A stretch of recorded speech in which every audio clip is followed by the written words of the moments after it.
Good afternoon, everyone. We're going to give everybody just another minute to get logged into the presentation, but we are very happy you're joining Symmetry today. We have an excellent webinar planned today to talk about the proposed rule and on its impact on your agency. I know there's been lots of questions flying out there about this proposed rule, so hopefully we'll be able to give you a little bit of guidance and explain some of what we're seeing in this rule and some next steps. So we're just going to give everybody just another minute or so to get in here. Once everybody's logged on, we're going to put the handout into the chat. It's a link you'll be able to click on and download the handout when you're able. So that should keep this nice and easy for you. All right. Well, again, everyone, welcome to Symmetry's webinar. I'm Missy Gillen, the Learning and Development Manager here at Symmetry. We're very glad you could join us today. We're going to be talking about the home health proposed rule and its impact on your agency. We have some wonderful panelists here today to talk to you and share their information. If you have any questions during the webinar, please don't hesitate to use the chat feature, or you can also put your questions in the Q&A, and at the end of the presentation, we would be happy to answer your questions. If you need anything in the meantime, please don't hesitate to put it in the chat. I will be happy to answer your question there. And with that, I'm going to turn it over to Brian and Janan to get us started. Thanks, Missy, and thank you to everyone for joining us today. We know there's a lot in the home health proposed rule that just came out, so we really want to dive into that with you today. There will be subsequent webinars and conversations we'll be having, but really want to take a look at the rule at a high level today. We will start by saying and acknowledging that there are some significant potential impacts to providers in here and a lot of potential negative impacts. So what we really want to focus on today is understanding where that's coming from, understanding CMS's logic here, and then helping you prepare. So we're going to move forward with a lot of these topics of conversation and really run throughout that. Don't want to underscore the impact that's there. I mean, as we all know and have kind of digested over the last couple of weeks, there is a lot that providers need to take into account here. But what we really want to focus on today, and I will pull up the agenda here, is the proposed rate updates and the logic behind the rate setting. So again, we'll dive into how CMS came up with what they came up with, what the logic is behind it, and then try to help us prepare to kind of digest and provide our feedback. I'm sure all of us share a very similar feeling out there that there are flaws in the way that CMS is looking at the rate setting here. But what we will say is that CMS was very careful in how they presented the information here. You will notice if you read through the full proposed rule that they're almost preempting what they expect the pushback to be. So we'll go through some of the examples of that, but leveraging COVID pandemic years as part of the data that they're using for the rate setting, whether it be the rates themselves or BBP, you can see CMS is almost getting out ahead of, we know what the industry's pushback is going to be, here's our response to that right now. So we want to make sure we walk through that, understand that, and best position us to advocate against what we know could be a potentially significant rate cut that could really impact agencies on top of everything else that's going on. We'll also take a look at the recalibration of the case mix methodology. That's an annual thing that CMS looks at, along with the LUPA thresholds. As we mentioned a little bit earlier, we will have subsequent webinars on this, really diving deeper into the data. We're still looking into a little bit of that ourselves and really putting all the pieces together, but we'll go through some of the high level of what CMS is looking to do and some of the logic behind that. As we've been talking about over the last several months and even couple of years, value-based purchasing is coming. That didn't change with the proposed rule, but there were some tweaks to what CMS had originally presented. So we will be taking a look at that as we move forward towards the first performance year nationwide of 2023. We're also going to look at some of the updates to the home health quality reporting program that were in the rule, and most importantly, again, how to prepare for the implementation of these proposed updates. In taking a look at this, again, there's an advocacy period between now and mid-August. We anticipate there to be some tweaks between now and the final rule as data comes in, as feedback is received by CMS, but the general themes that we saw in the proposed rule will probably be there when the final rule comes out in October. So we want to make sure that we're setting ourselves up to prepare and really working as an industry towards this. So starting with a summary, and again, without burying the lead, the big thing coming out of the proposed rule was the 4.2% planned rate update, the decrease there, estimated about $810 million reduction in total spending. So we'll all kind of stop, take a breath there. We know that that's the big thing. We know with everything else that's going on right now, with sequestration coming back, with inflation the way it is, with the increased cost of doing business, with the staffing shortage that we're dealing with, this is a difficult pill to swallow, and we don't want to present it any other way. We're going to go through how CMS came up with that 4.2%, but most importantly, talk through if we're going to be advocating towards CMS, providing feedback, what's the best way to go about that? Because we know that would pose a fairly significant blow to home health agencies. But if we know anything about us in the home health industry, it's that we're resilient. This is not an unprecedented type of rate cut. Back in 2011, we saw a 4.8% rate cut come through. And we're not going to sit here and pretend that the world is exactly the same today as it is in 2011. But we say that to say that together and working through things and sharing the information that we have with each other, there is a path forward here. We want this conversation today to be the start to that, to really understanding the rule. And then between now and August and heading into the final rule, to really be able to have an effective conversation with CMS, understand where they're coming from, and be able to provide feedback as an industry. Looking at the VBP baseline year, we mentioned again, the main crux of the program is still going to be there, but the biggest change is that the baseline year that was originally proposed to be 2019 is now going to be 2022. So we'll talk through some of the implications of that, with the main one being that it's going to be even tougher now to understand where the benchmarks and thresholds are to be able to understand where your agency sits heading into VBP. We'll talk through that a little bit. We'll look at the recalibration of the case mix components and LUPA thresholds. I mentioned that a little bit earlier, but we'll go through the different items that CMS is looking at, really understand some of the changes that are being made at a high level, and talk through some of the things that you can anticipate so you can really make an evaluation for your agency as a whole. The 4.2% that we mentioned up top is really broad sweeping, but each agency is going to be impacted differently. The goal of this is you want to understand the macro level items and then what really impacts your agency specifically and the patient population that you're servicing. CMS is looking to add some HCPCS codes to capture telecommunication services. This is part of the ongoing conversation that we've seen around telehealth and telecommunication services that really ramped up during the pandemic. I mean, it was there before, but has really ramped up since then. We'll take a look at what that's going to be. There's definitely more information that's going to come out about that, but where we think CMS might be heading with this. But that's something from a billing perspective you're going to want to take a look at. And then the other main update that we pulled out is that CMS is going to look to collect OASIS data for all payers beginning in 2025. So 2025 is going to be a big year. It's going to be the first year that the VBP adjustment hits. This OASIS data collection is going to expand. We're going to take a look at that a little bit, some of the impacts it could have on operations and where we think CMS might be heading with that as well. So like we mentioned, the big piece of the proposed rule is the 4.2% rate update, the 4.2% decrease, sorry. And before we really dive into where we're at today with that, we wanted to give a little bit of history of the behavioral adjustment. That's been the kind of elephant in the room throughout the conversation on rates since the beginning of PDGM, and really led into the rate cut that is being proposed in this year's rule.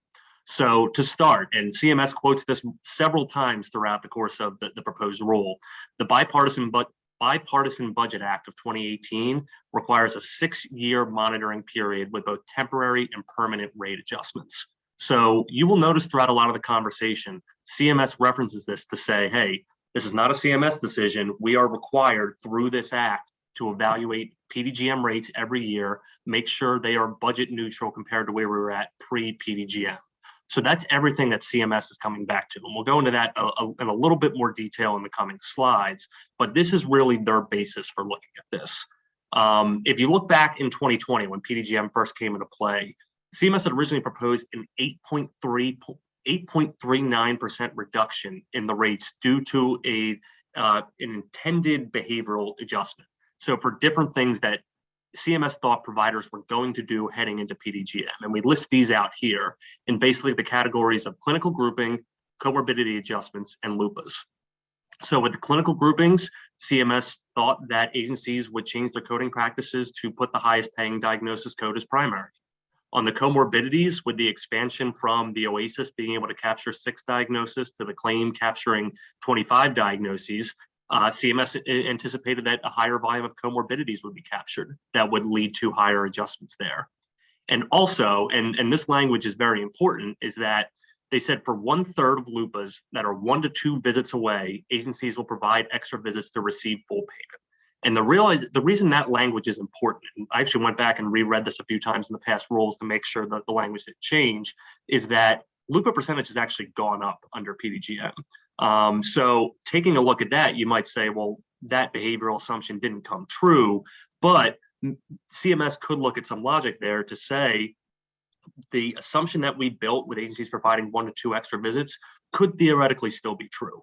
They don't lean on this one too heavily in the proposed rule, but want to call out that it doesn't necessarily just say LUPA percentage will go down, because the data shows that it doesn't. Now, that being said, we think that's an opportunity, along with some of these other things, to really provide data to push back against that. But these are the 3 behavioral adjustments that were baked into the initial conversation as we were heading into PDGM. It's important to note that there's also language in there that says they have the right to make adjustments based off of unanticipated changes. The big one that they call out throughout the proposed rule is a decrease in therapy visits, with therapy no longer playing a factor in reimbursement. And there's data that's provided behind there. But at the end of the day, in 2020, they originally proposed an 8.39% cut, and they cut it in half to a 4.36% cut based off of feedback from the industry to really say, okay, we're heading into a whole new payment model. We won't hit the industry with as big of a cut. But there's always been a conversation that they were going to come back for the remainder of what's there, along with evaluating what's under PDGM, or what actually happens under PDGM.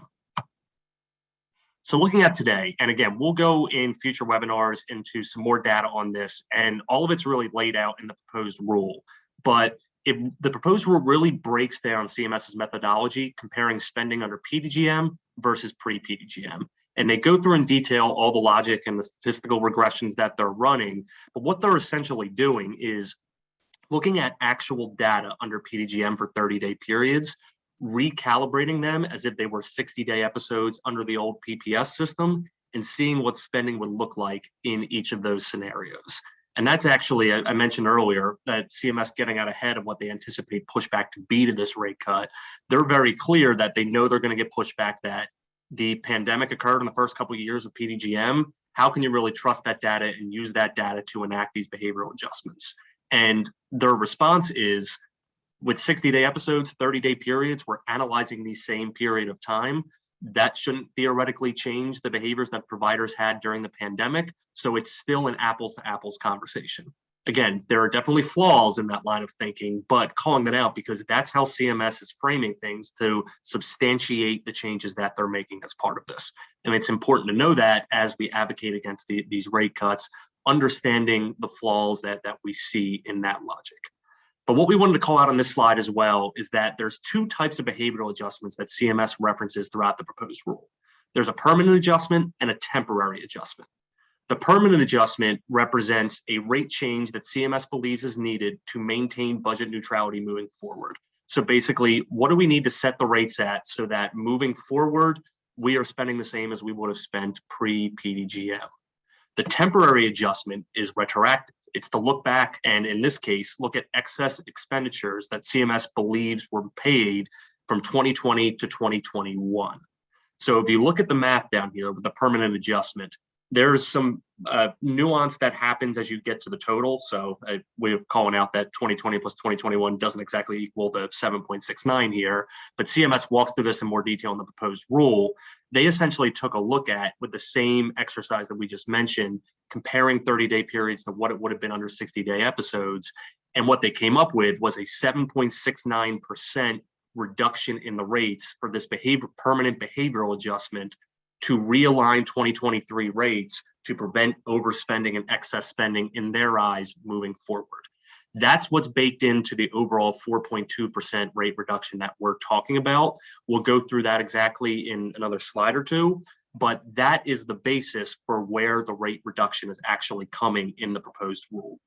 What we really need to keep our eyes on as well, and CMS is actually asking providers for feedback on how to best do this, is the temporary adjustment. Because you will see, and again, the proposed rule calls out in a lot more detail how CMS got to these numbers, that they believe there was a little over $2 million in excess spending in 2020 to 2021 because of the rates that were established at that point in time. So we've got two areas of concern here. We've got the permanent adjustment that they're saying we want to put in place as of 2023. And they're setting the stage to have another conversation to say, hey, we still believe we overpaid by $2 million over the course of the past couple of years. We intend, and again, they're leaning on that bipartisan budget act saying we are instructed and required by that act to come back and account for that in future rate setting. They are not doing it as part of the proposed rule as part of an understanding that with the 7.69% that's already a lot that's being taken and understanding the strain that providers are currently under, but it's still on the table for future conversation. So that's something that we really need to focus in on. Again, provide data that counteracts what CMS is saying, addressing the flaws in what they're looking at here, because CMS is essentially saying we're not done looking at this behavioral adjustment.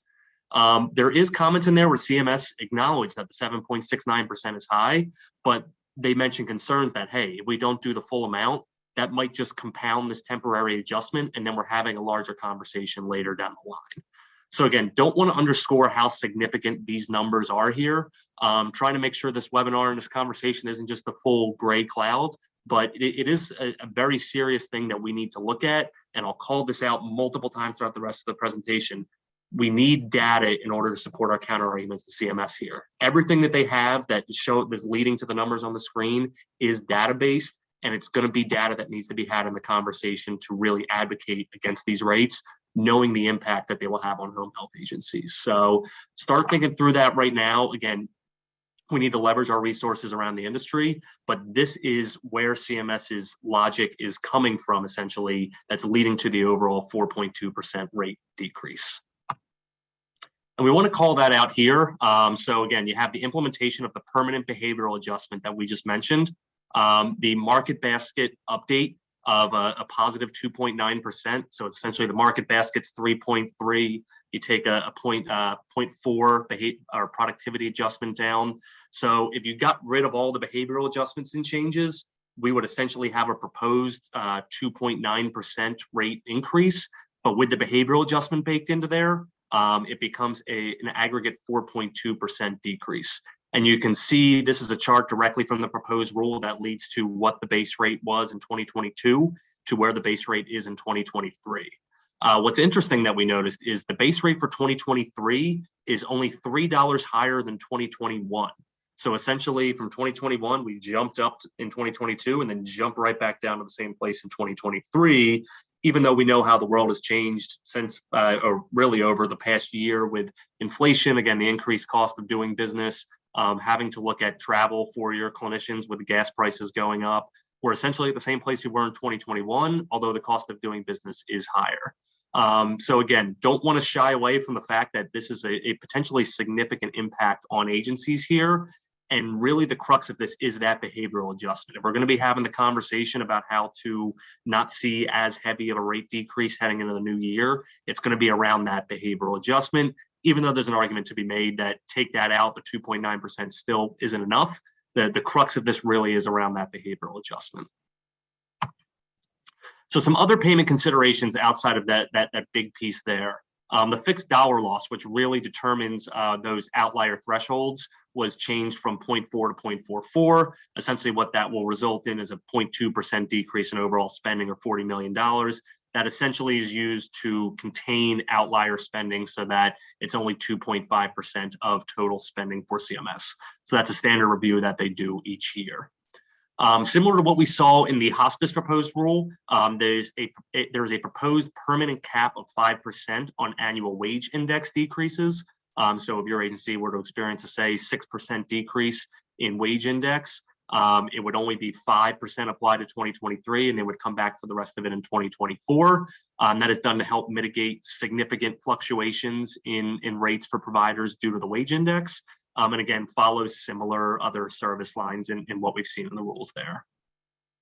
If you look at the LUPA add-on for occupational therapy, again, over the last couple of years, OTs have been allowed to begin providing those start of care OASIS, and therefore could be the first visit in a PDGM period.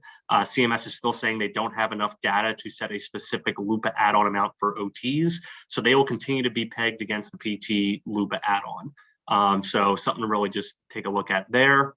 CMS does call out that there's nothing specific in the proposed rule for the home infusion therapy payment rate updates.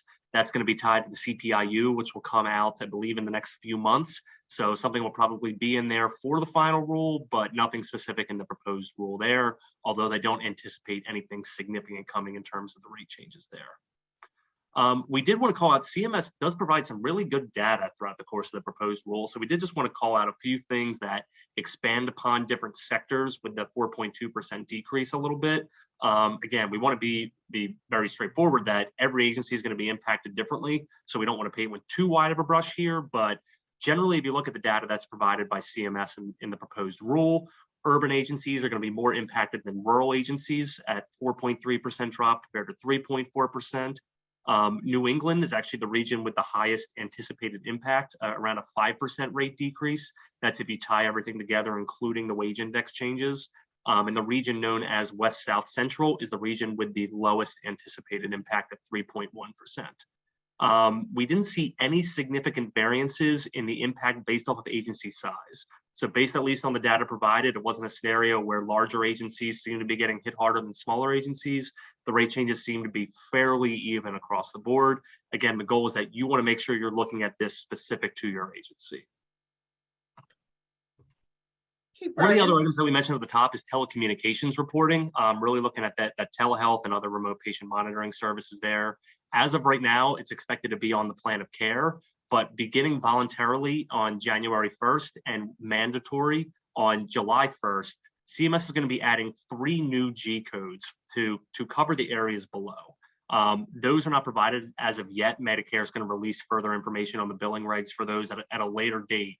But looking at this, 3 categories are essentially telemedicine rendered via a 2-way audio and visual system, telemedicine rendered via telephone or some other interactive audio only system, and then remote patient monitoring. So those are going to be the 3 codes that CMS is looking to capture, pairing it with the revenue code for, revenue code for the discipline providing the telecommunications services. CMS is looking for comments on this. This will be the first time that you're really reporting this on the claim. They're looking for comments on whether there should be differentiation between the type of clinician. We give the example there, PT versus PTA, could be RN versus LPN, or also the type of service being rendered via telecommunications, whether it be management and evaluation versus teaching. Really, CMS is looking for feedback from the industry as to what type of data do we need to be capturing.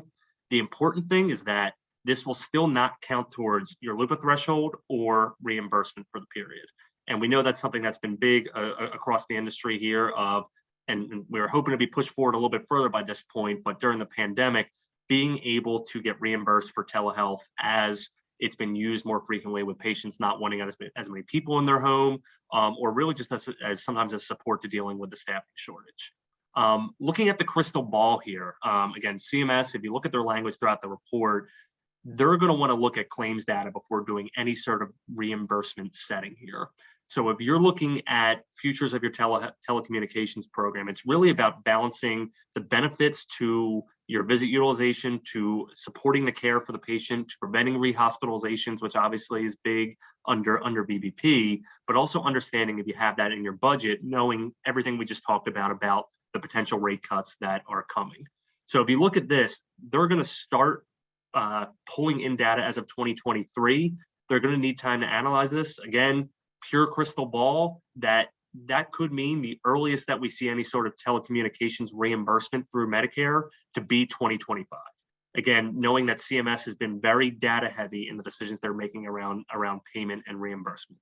There are definitely some hurdles in throughout Congress right now of being able to even give CMS the authority to pay for this, but if you're looking at a timeline, again, crystal ball, this is a very good step forward and a good first step in that.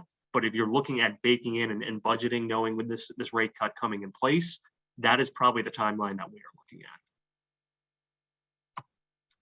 Now, what can agencies do? Again, want to really focus on, okay, this rate cut in some form is probably coming. Will it be the exact extent of this 4.2%? Who knows? But the biggest thing we need to do right away as an industry, again, is advocate, and we put in bold and underline there, with data. Again, CMS was very, very careful about getting out ahead of some intended pushback in the proposed rule. We need to understand the language that they are using there, understand the rebuttals that they are probably going to give to comments about leveraging pandemic years and looking at the LUPA rates going up, a few of the examples that we mentioned. We need to pull together as an industry and use data to make our argument. Again, this is a potentially very serious rate cut that we're talking about here. Again, not unprecedented, but still very, very difficult with everything else that we have going on. We need to make sure we have data, and we need to speak up. If you remember back when HHGM, the proposal first came around, I believe it was 2017 or 2018, that year had the largest number of responses from agencies in the advocacy period, in the comment period, than any other year under Medicare. And HHGM got changed pretty significantly before heading to PDGM, even though the crux of it was still there. There's going to need to be a volume of response in the industry, and we need to be organized and data-driven as we do that. CMS has proven in the past they're listening. And do I think they're going to completely get off the behavioral adjustment train and disregard everything we're talking about here? No, but we can try to soften the blow of what they're presenting here and provide the data to back it up, knowing everything else that we have going on in order to run our home health agencies as of right now. Taking a look at this, one interesting piece, and Seema Verma was actually talking about this at a conference a week or two ago, is you might ask the question as well, okay, you have all this data for home health specifically, but we're talking about rolling out VBP, and there's an anticipated $3.4 billion in savings from VBP over the next 4 to 5 years. Why is that? Now we're going to cut the reimbursement to home health agencies, potentially impacting that. The way that CMS is instructed to act with these proposed rules is they almost have to look at home health in a bubble.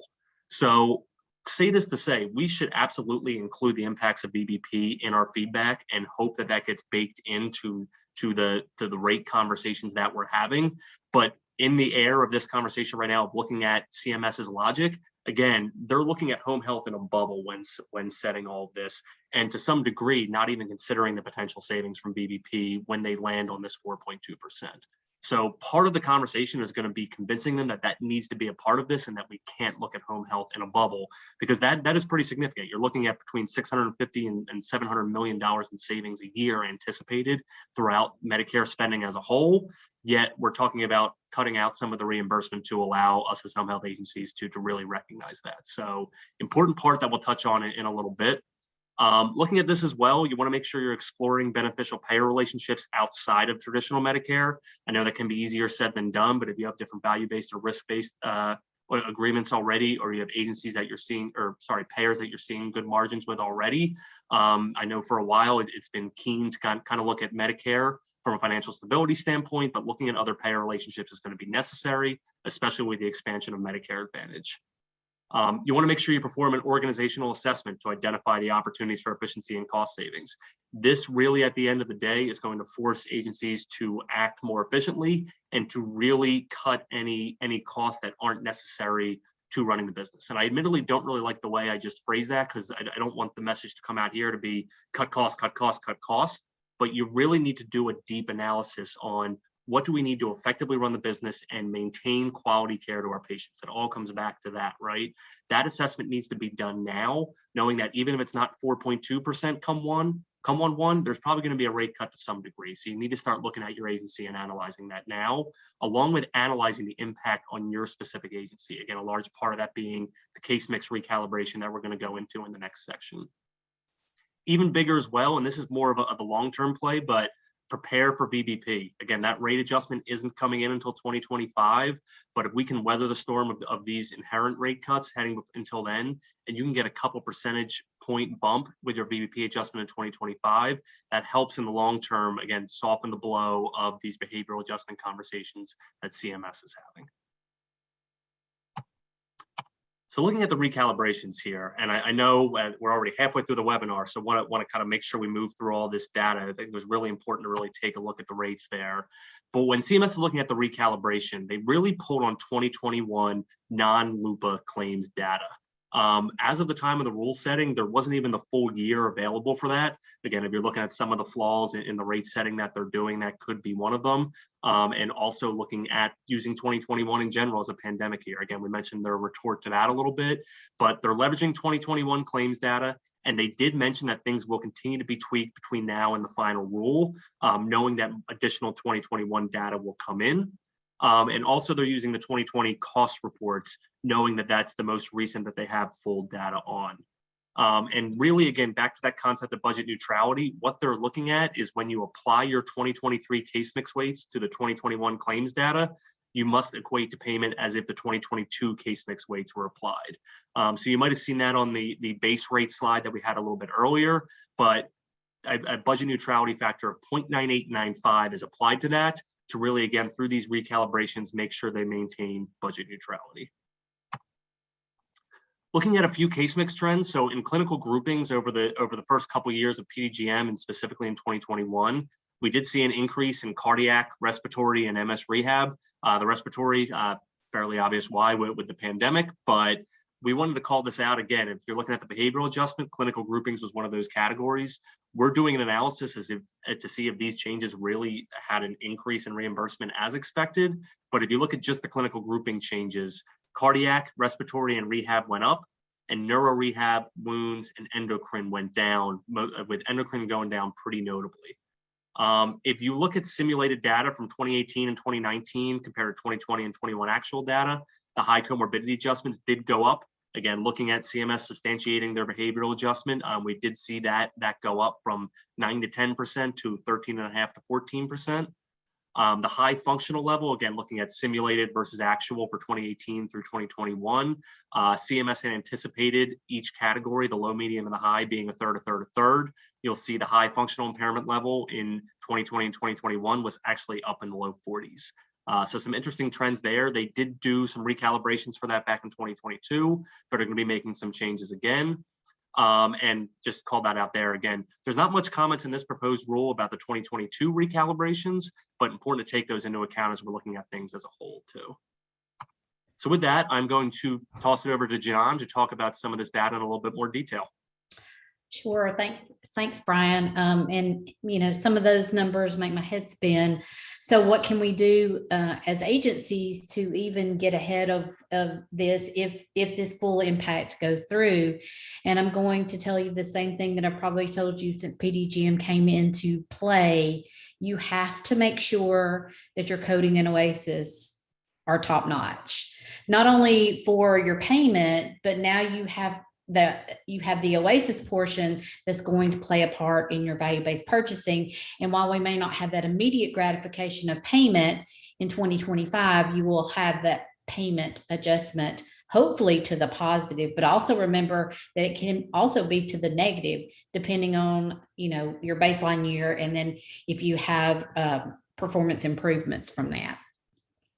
So if we look at the 2018-2019 simulated clinical groupings, we knew going into PDGM that our highest payment grouping was going to be the wounds, and then our MS rehab and neuro rehab were right behind. And really that's not changed much, even from the proposed rule. So wound category, if it goes through as the proposed rule, will go up slightly. So it has actually gone up the past 2 years. But neuro and MS rehab have gone down. And so we currently have in the proposed rule 5 clinical categories that will go up slightly, and the rest of them will go down in their case mix weight slightly. You can go to the next slide. So in the proposed rule, we have a change in clinical groupings for about 320 diagnoses. Some of them have gone into a questionable encounter list. 159 diagnosis codes were added to that questionable encounter list. Most of these were because they were unspecified codes, and don't start freaking out because people start freaking out. Oh, you're talking about CHF unspecified. No, I'm talking about you couldn't give me a laterality on a fracture, which shouldn't have ever been in there to begin with. We should know the laterality of the fracture. there have been some changes again in the clinical groupings, like lymphedema, I believe maybe in another slide, but it's proposed to be moved to the wound care category, which is great. Currently it's in the circulatory, and a lot of agencies still do those lymphedema wraps. And so they were not getting the extra case mix weight to account for the supplies that they were using because of the lymphedema wraps. There's some updated functional points with continued goals of the third to the low, medium, and high functional levels. As Brian mentioned, our 2022 was recalibrated, and we did notice that a lot of what in 2021 would have been in a high functional grouping ended up in a medium, and then the medium to the low because of the way that they changed it. And even though they decreased the number of points, they also decreased the threshold. We thought that that would kind of be a budget neutral, and it really ended up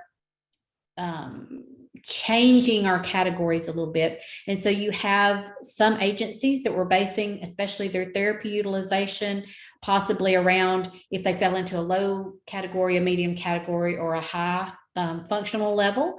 And we're just not able to do that because really the patient didn't change. The recalibration of the functional grouping changed. So I just want to caution you about that. It may happen again. It's going to be hard to tell until we get into 2023 how much of an impact that has. And we're going to look at the table in just a minute. And there was also an addition of 23 qualifying low comorbidities, low adjustment comorbidities, and we now have 94, again in the proposed rule, high adjustment comorbidity relationships. So I think we have 82 currently, and it's going to go to 94. All right, we can go to the next slide. Again, some codes have that reassignment to those different clinical groupings. There is a new neurological that's non-diabetic comorbidity subgroup formed. That's a neuro 12. And some codes have been reassigned to the different comorbidity subgroups. There's the slide that talks about lymphedema. Move to the wound clinical grouping. All right, you can go. So I just put the low comorbidity. I didn't try to put the high comorbidity table on here. Again, there's 94, possible pairings. But I wanted to call out that there are 5 new clinical comorbidity groupings. You have your circulatory 2, which is going to be your aplastic anemias and some other anemias. You're going to have your, gastrointestinal 1. This is going to be your ulcerative colitis, Crohn's. I think that's a good call. We have a lot of patients that are in and out of the hospital, especially with Crohn's disease. They've added a neoplasm 6. That's going to be your neoplasm of your lungs, your bronchus, and your trachea. Your neurological 12, that's going to be your non-diabetic neuropathy that we put earlier. And believe it or not, 3 years into COVID, they have added a comorbidity of respiratory 10 that's going to include COVID. Of note, they removed they're proposed to remove 2 of the categories in the low comorbidity tables for 2022, which is musculoskeletal 1, which is going to include your lupus categories. And they also removed respiratory 9, which is your respiratory failure. The rest of the local comorbidities stayed the same as they've been, and some of them have been the same since PDGM came into being. Okay, next slide.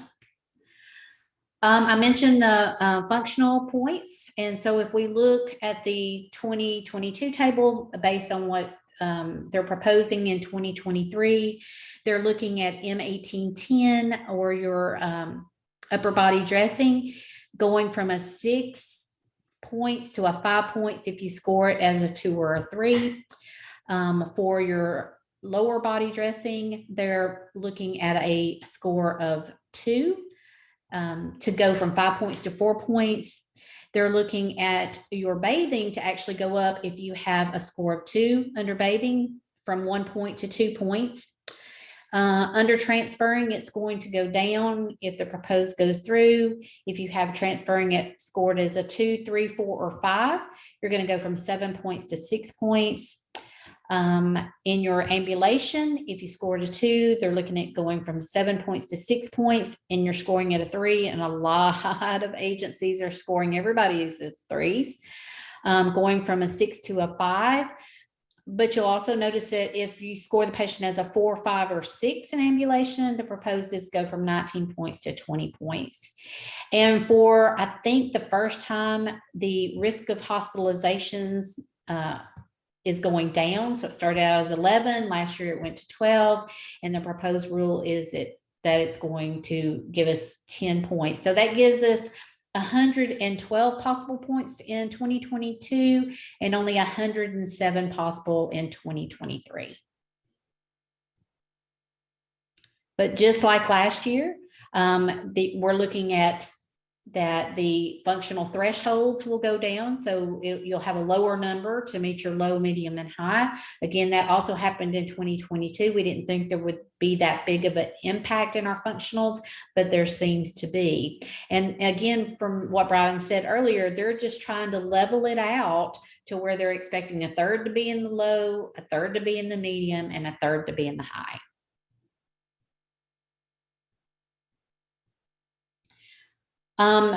Based on the 2021 claims data, CMS is going to continue to collect data prior to the final rule.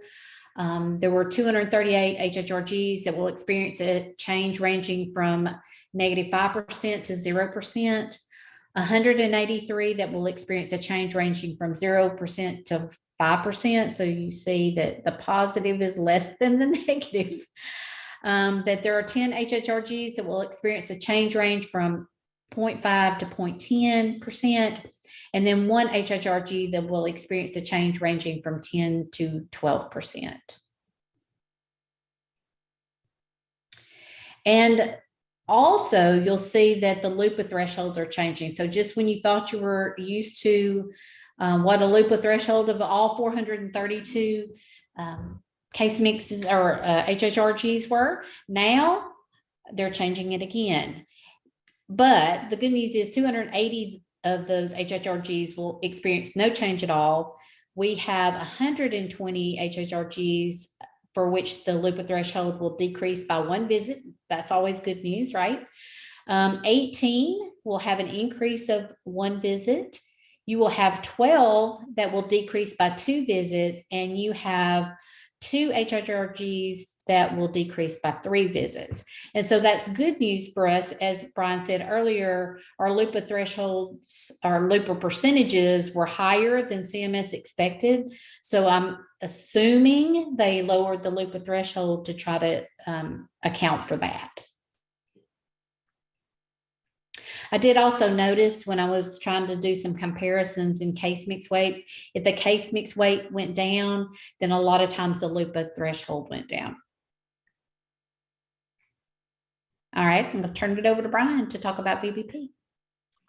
Thanks, John, for that great detail on the recalibration. Looking at VBP, as we mentioned earlier, the whole crux of the program didn't really change. So everything that we've been anticipating heading in 2023 is the same, except for the baseline year. That is the big change there.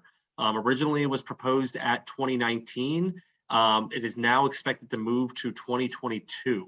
CMS's logic behind that being that it believes that 2022 is more likely to be aligned with the performance years under the model. And over the next couple slides, we'll go through a little bit of data that they provide as support to that statement there. But the big concern for agencies, again, if you're looking to prepare, and you very much should be, is that you're now not going to get information on the achievement or benchmarks, the achievement threshold, the benchmarks, any of the thresholds until summer of 2023. Whereas of right now, you might be able to set, okay, here's the 50th percentile, here's the 90th percentile based off of 2019, or here's where our agency was at in 2019, here's what we need to improve upon. We're still in the middle of 2022, and CMS is not going to aggregate that data until the middle of 2023. They did call out that this was the same timeline experienced by providers in the 9-state VBP pilot. Not necessarily sure that's a good answer for why we're crunching that time down. But this is a change that it seems like CMS is keen on making. They go through a little bit in the proposed rule that they considered keeping the baseline year of 2019. They considered changing the baseline year to 2021 and really looking at that, but they ultimately landed on 2022. At the end of the day, the general rule of thumb in preparing for BBP stays the same, is that we understand what the different categories are going to be. We need to make sure we are improving upon that. We need to make sure that quality is at the forefront, that everyone throughout the organization understands that. Understand that acute care hospitalizations make up a little over a quarter of the total score. So if you're going to focus on one place, that might be it.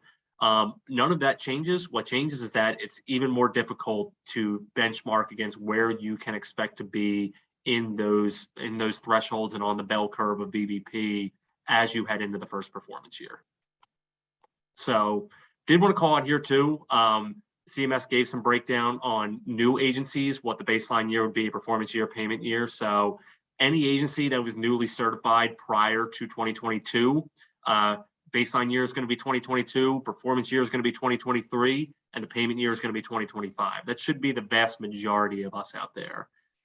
Any newly certified agency throughout the course of 2022, the logic is basically that it's going to be the first full calendar year after certification. So if a newly certified agency is in 2022, the baseline year is going to be 2023.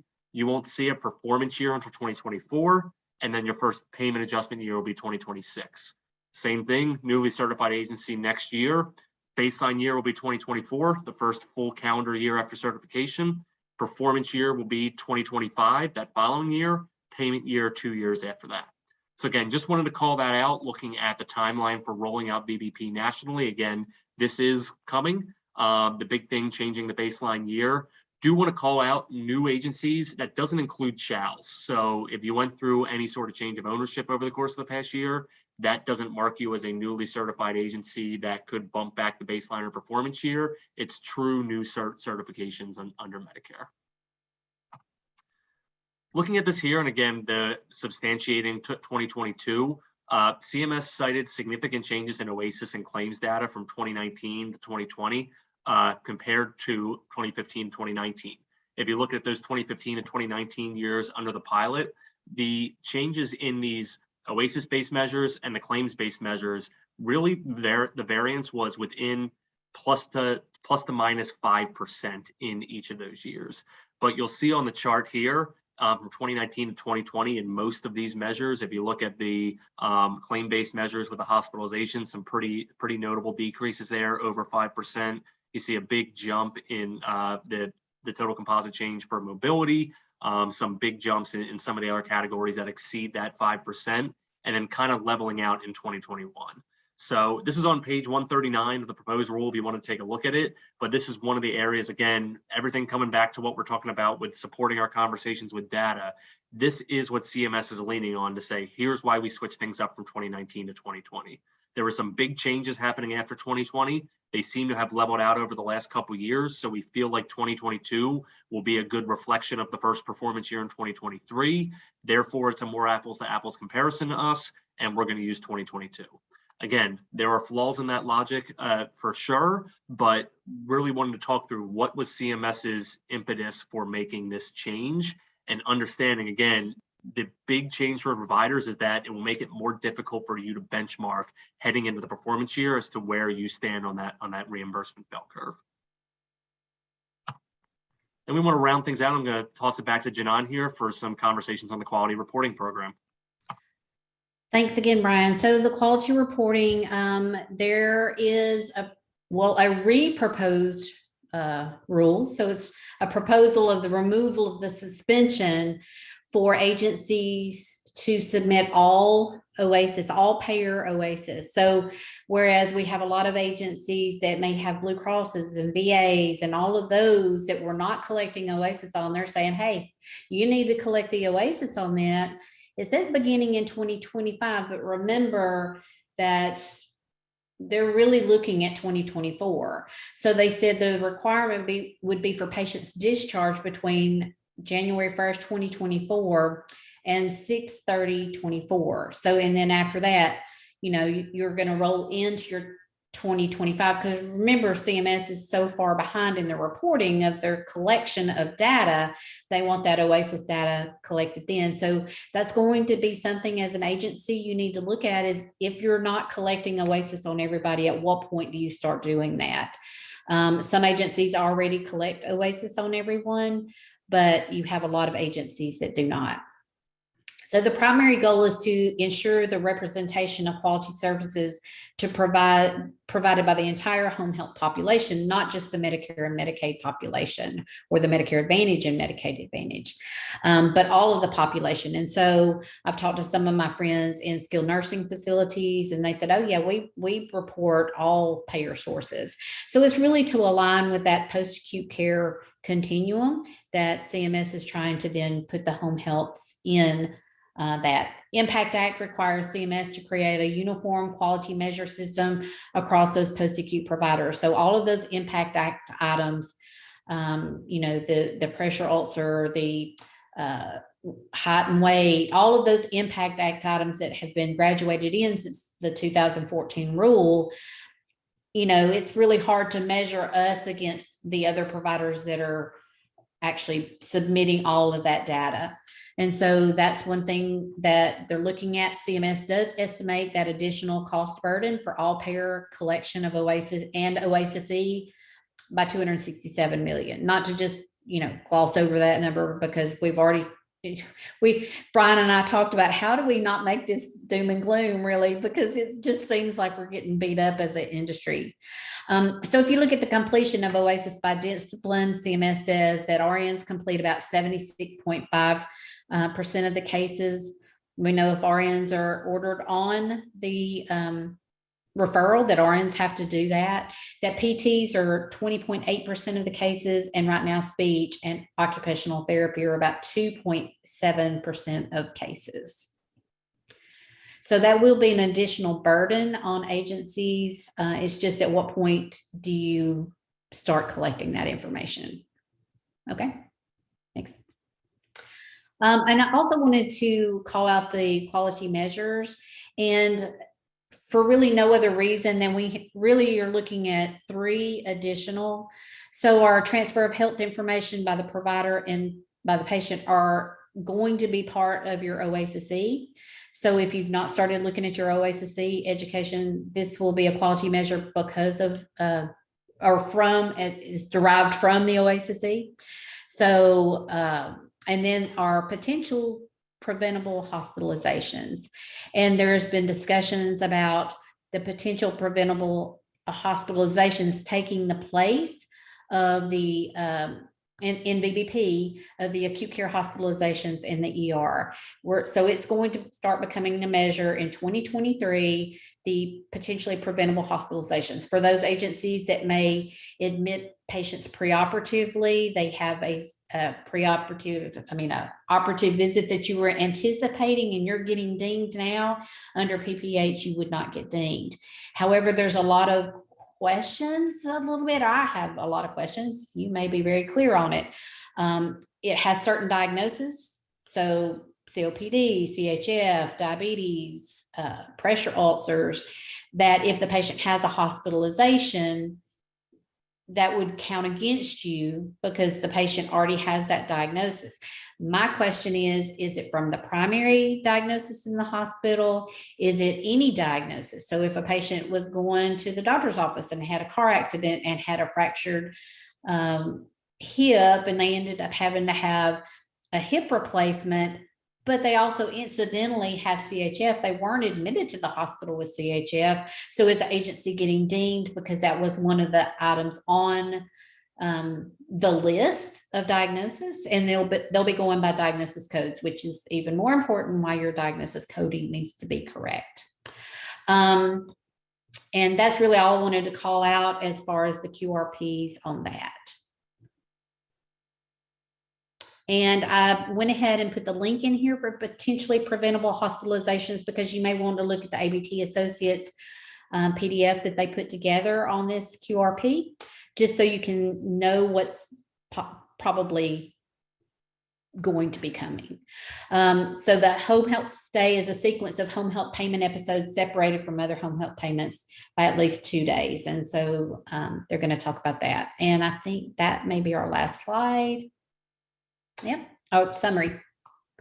Comments are due by August the 16th. Brian said it several times in the webinar. They are only interested in data. So it's great that we send in comments and say, you don't understand what you're doing to us.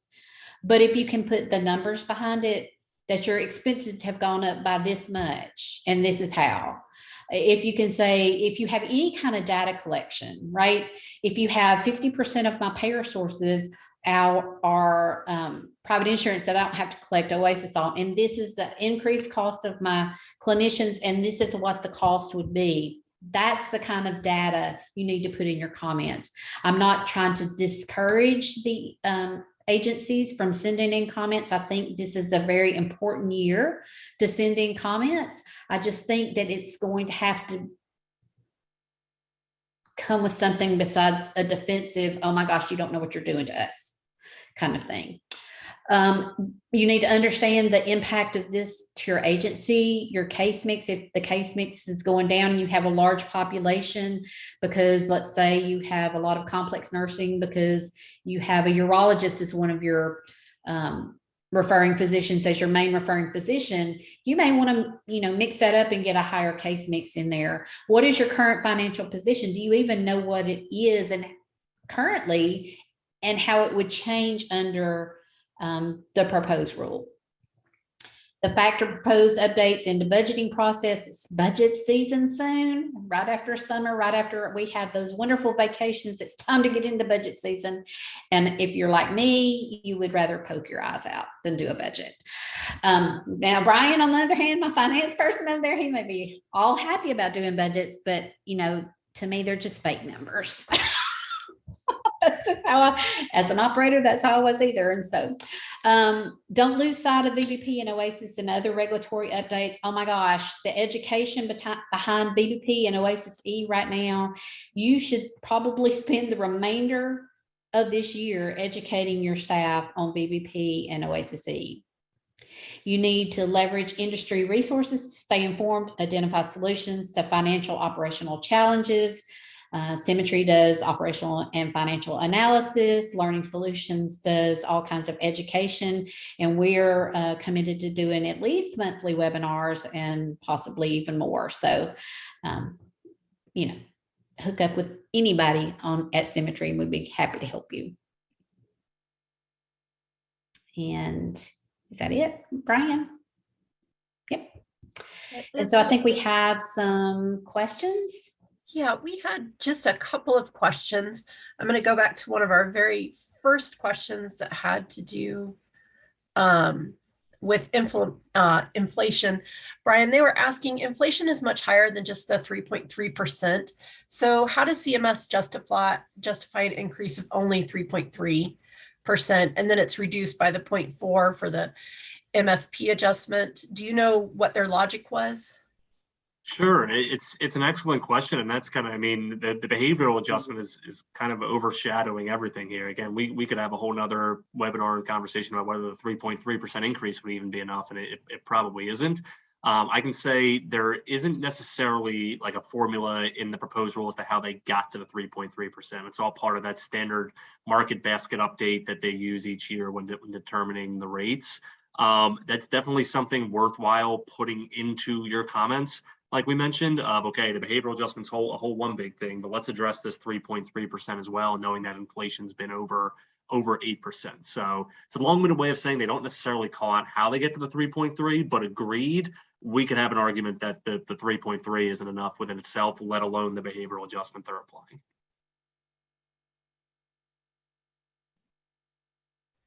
Thanks, Brian. And then, Janon, will the OASIS collection for non-Medicare payers need to be submitted, or do they just want everybody to collect the data, or do you know yet?